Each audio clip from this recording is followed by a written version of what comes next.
Aujourd'hui, Dieu te dit que ta foi soit grande. Pour que tu comprennes ce message, il faut que je te raconte l'histoire d'une femme. D'une femme qui avait un problème très grave et qui avait besoin d'aide. Personne d'autre ne pouvait l'aider. Et c'est alors qu'elle a accouru vers Jésus. Lorsqu'elle arrive vers Jésus, elle explique son problème. Et son problème, c'est quoi? C'est que sa fille est malade et presque mourante, dans une situation désespérée. Alors, Jésus lui dit que, voici ce qu'il a dit, je vais vous lire. Il ne serait pas juste de prendre le pain des enfants de la maison pour le jeter aux petits chiens. Vous vous rappelez bien de cette histoire. Et la dame réplique en disant, c'est vrai Seigneur, reprit-elle, et pourtant les petits chiens mangent les miettes qui tombent sur la table de leur maître. Et Jésus répond à la femme, ô femme, ta foi est grande, qu'il en soit donc comme tu le veux. Et la Bible nous dit que à ce moment ainsi, à ce moment précis, sa fille fut guérie. Je vous assure, quand je lisais ce passage, ça m'a tellement marqué parce que à ce passage, il y a tellement de leçons à tirer. Énormément de leçons à tirer. Première des choses, à un moment donné de la vie, on traverse des moments extrêmement difficiles. Des moments où l'homme ne peut pas nous aider. Notre force même ne peut pas nous aider. Rien ne peut nous aider. Il faut le surnaturel pour nous aider. Alors cette femme a compris ça et elle est allée vers Jésus. Sauf qu'à ce moment-là, Jésus était dans un lieu précis et aidait un peuple précis. Mais elle vient, elle lui pose son problème. Il répond un peu comme pour la repousser, quoi. Mais elle insiste. Et là, ça m'a beaucoup marqué. Ça m'a amené à me poser la question de savoir quelle est notre attitude lorsque Dieu ne répond pas à nos prières. Quelle est notre attitude lorsque Dieu ne répond pas à nos prières? Il y en a qui ont renié Dieu parce qu'il ne répondait pas à leurs prières. Il y en a qui l'ont même insulté. Il y en a qui ont commencé à l'ignorer. Il y en a qui ont dit, vaut mieux aller dans le monde.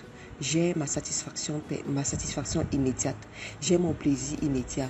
J'ai ma glorification immédiate. Et puis that's it.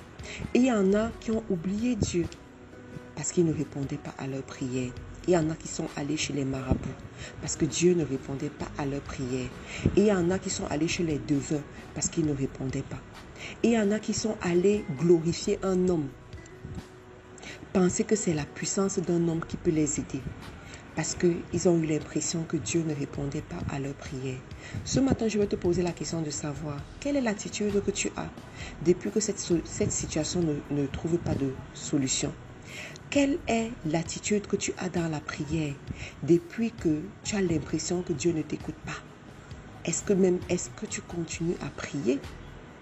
Est-ce que tu continues à t'humilier devant l'Éternel? Cette femme, la réplique qu'elle a donnée, c'était une réplique pleine d'humiliation.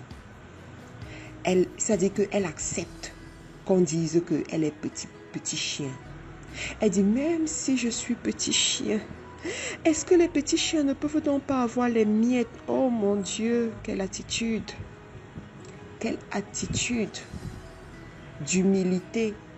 Quelle attitude d'humiliation! Ça veut dire que tu as touché le fond. Tu dis, ok, j'accepte d'avoir touché le fond. Mais n'y a-t-il rien pour ceux-là qui ont touché le fond? Je suis preneuse. Et quand Jésus a vu ça, il a été rempli de compassion. Et il lui a dit, ta foi est grande.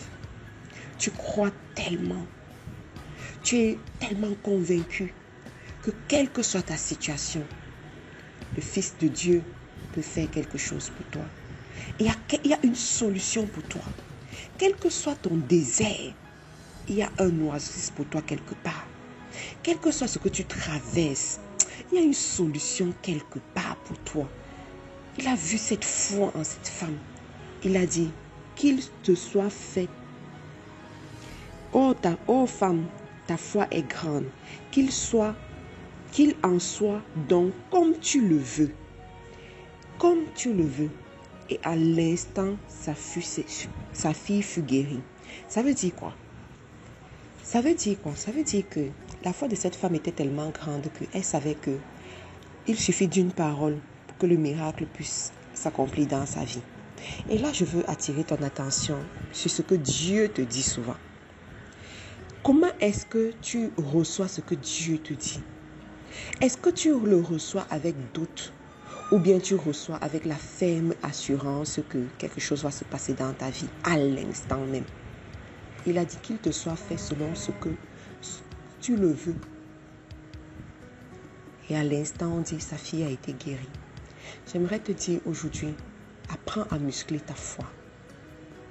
Sans la foi, tu ne peux pas plaire à Dieu.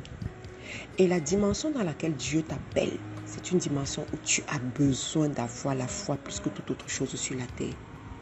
C'est une dimension où tu as besoin de marcher par la foi. Parce que sans la foi, il y a l'extraordinaire divin que tu ne pourras pas avoir.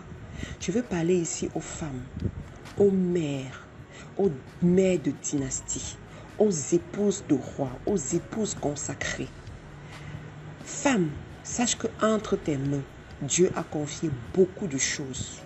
Dieu t'a fait confiance avec la vie de beaucoup de personnes. La vie de ton mari, ah oui, je pèse mes mots, la vie de ton mari, la vie de tes enfants, la vie de ceux qui vont épouser tes enfants, la vie de tes petits-enfants, arrière-petits-enfants même, la vie de toutes ces personnes qui vont te côtoyer régulièrement. Parce qu'une femme qui va en mariage, c'est une femme qui crée son environnement. Si tu ne le savais pas, il faut le savoir. Je vous ai dit, je vais vous faire un enseignement sur la place, le poste de la femme de destinée. Tu dois être à ton poste. Donc, Dieu t'a fait confiance avec toutes ces personnes, avec la vie de toutes ces personnes. Si tu n'as pas la foi, tu risques de perdre ces personnes. Si tu n'as pas la foi, tu risques de conduire ces personnes dans le gouffre. Si tu n'as pas la foi, tu risques de manquer le but. Donc, à un moment donné, il faut que tu apprennes à muscler ta foi, à avoir une foi inébranlable. Mais je vais te choquer en te disant quelque chose. Je n'ai jamais vu une personne qui a bâti sa foi en Christ sans connaître ce Christ. Je n'ai jamais vu. Ça veut dire quoi? Ça veut dire que si tu veux devenir cette femme esprit, cette femme de foi, cette femme qui marche par l'esprit et non par la vue, tu as besoin d'apprendre à connaître Christ. Tu dois sonder les Écritures. Tu dois être proche des Écritures. Tu dois connaître ce que Dieu a dit par rapport à telle situation. Comment Dieu s'est manifesté. Tu dois apprendre à désirer le Saint-Esprit, à contempler le Saint-Esprit et à marcher avec le Saint-Esprit. En un seul mot, tu dois être une femme esprit. Pendant que les gens sont en train de s'agiter, de dire mais pourquoi ça n'arrive pas? Pourquoi ça ne se manifeste pas? Pourquoi ça traîne? Tu es une femme esprit. Et tu sais ce que Dieu t'a dit dans le secret. Tu connais les recommandations de Dieu. Et tu suis ces recommandations avec la paix du cœur. Avec la paix du cœur.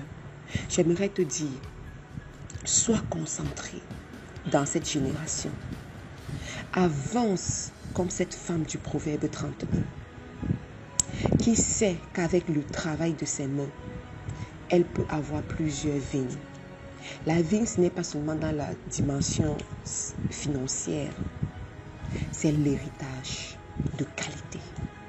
L'héritage de qualité que tu laisses à ta génération. L'héritage de qualité que tu laisses à ta progéniture. J'aimerais t'exhorter, femme, à être à ton poste, à bâtir ta foi, à muscler ta foi. Et tu verras les merveilles qui vont se passer dans ta vie. Tu verras la dimension de l'extraordinaire divin que tu vas vivre. Les gens vont te demander comment tu as fait pour avoir ce genre d'enfant. Comment tu as fait pour avoir ce genre de mariage? C'est pas ton mari qu'on voyait boire jusqu'à dormir dans les caniveaux ici. Comment tu as fait pour que cet homme devienne un homme aussi responsable? Comment tu as fait pour avoir tous ces biens? Comment tu as fait pour être cette femme respectée dans la contrée, respectée dans sa génération alors qu'on sait d'où tu viens? Non, tu auras appris à marcher par la foi. Je te remercie d'avoir suivi ce boost matinal jusqu'à la fin. Tu peux nous retrouver sur les réseaux sociaux en recherchant Faiseur d'Espoir International FDE. Nous allons commencer avec la série d'enseignements sur le leadership chrétien aujourd'hui au siège de FDE. J'espère qu'on pourra diffuser sur Zoom pour que ceux qui sont loin puissent le suivre. On n'a pas encore tout le matériel pour ça. On prie et on croit en Dieu pour avoir ce matériel dans les brefs délais. Donc, on sera là. Si tu es du côté de Douala, fais l'effort d'être là aujourd'hui à partir de 17h. On sera là. Tu peux te joindre à nous, que tu sois un homme, que tu sois une femme. Le leadership ne regarde pas au sexe, mais ça regarde à la disposition de cœur. Passe une très bonne journée et n'oublie pas que tu es la prunelle des yeux de l'Éternel. Il a un grand prix pour toi. Il veut t'amener très loin. Il veut que tu puisses posséder les nations et que tu puisses influencer dans les nations. Au revoir et très bonne journée à toi.